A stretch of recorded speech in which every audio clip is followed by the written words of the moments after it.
Okay, I think this is working. I have to admit to you guys, this is the very first recorded educational info snippet I've done. So I'm just going to start talking and hopefully this works out.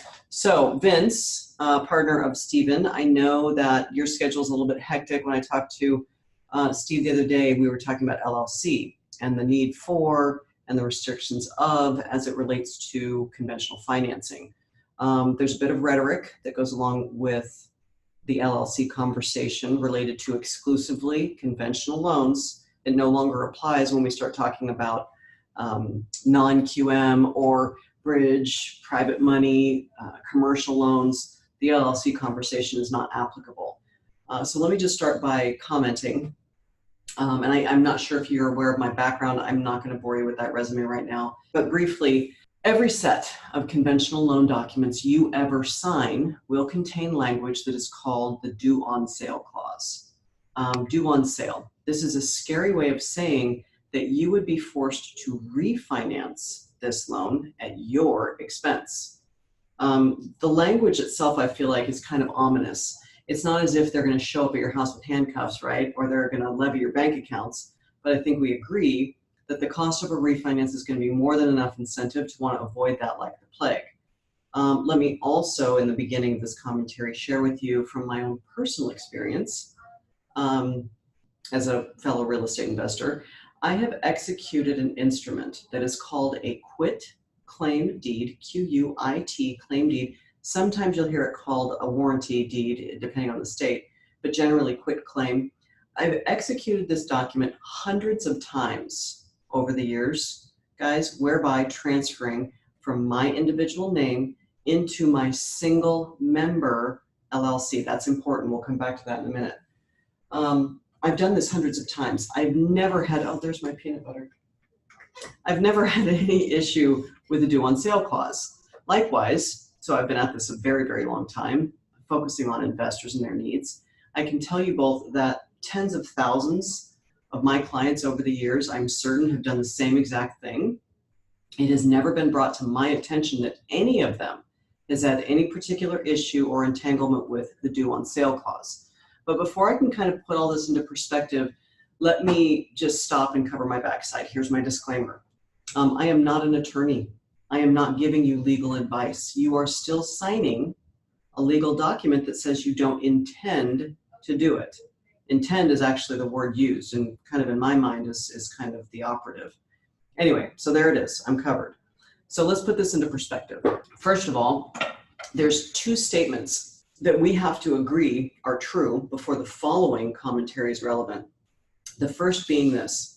For any entity, for any banking institution to execute this due on sale, we have to agree that they'd have to get everybody. Okay, think about it this way. If B of A, let's pick on B of A for a minute. If B of A decided to execute due on sale on one single individual, let's call him Joe Smith, leaving everybody else alone within their servicing notes, right? Everybody else gets to do what they want, but just Joe Smith is going to be their focus and they're going to call on him. Think about that. I mean, what kind of class action lawsuit would ensue as a result? No way. They'd have to get everybody. So if we agree that that statement is true, then following that, we have to agree that for that entity, again, whoever we're talking about, B of A, Chase, Wells, credit unions, whatever, that they actually have the manpower and the resources to do such a thing. I promise you both, they do not. They do not have the resources and the manpower to do it. However, again, for this conversation and this example, we agree both of those things are true. They have to get everybody and they have the resources to do it, okay? Here's what that looks like. The entity would do at least a 24-month chain of title search and probably maybe 3, 4, even 5-year chain of title search, which means that they're gonna look backwards in time, in history, by 2, 3, 4, 5 years. They're going to have to scrub every single county in every city, in every state of the United States, whereby searching for every residential property, single family, up to 4 unit, including condos, that are held in an LLC name. So now they have this national data tape of all of these residential properties that have an LLC as the owner, And they're going to take this and they have to cross-reference it now with their own holdings, their own data tape, right, where they're the servicer. So now we've got a master data tape, right, of all these properties in B of A's servicing rights in their holdings that are in LLCs. What now? What are we saying is going to happen?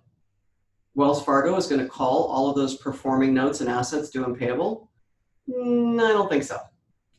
Two more thoughts. Let's just take it down the rabbit hole all the way. Let's say I'm wrong. Let's say I don't know what I'm talking about. This happens all the time. Okay. I can confirm that it would be a bankruptcy judge that would hear such a case. I have a very difficult time believing that in a courtroom with Joe Smith and his defense attorney and Chase and their crack team of attorneys, that the judge is going to rule in the favor of the big conglomerate banking institution because Mr. Smith decided to take title and transfer it from his individual name into his single member LLC. It is Joe Smith. It's a pass-through. There's no collusion. So there's that last piece. There was something else I was going to tell you guys about that, and I think I've forgotten. Okay, in any case, that's kind of the big picture, those details that I talked to you, Stephen, about. Hopefully this is helpful. If you guys have any other questions or you want to jump back on a call, just let me know. This was fun, my first one. You guys are seeing it for the very first time. You can say you knew me when. Okay, I'm stopping. Let me know if you have more questions. Thanks, guys.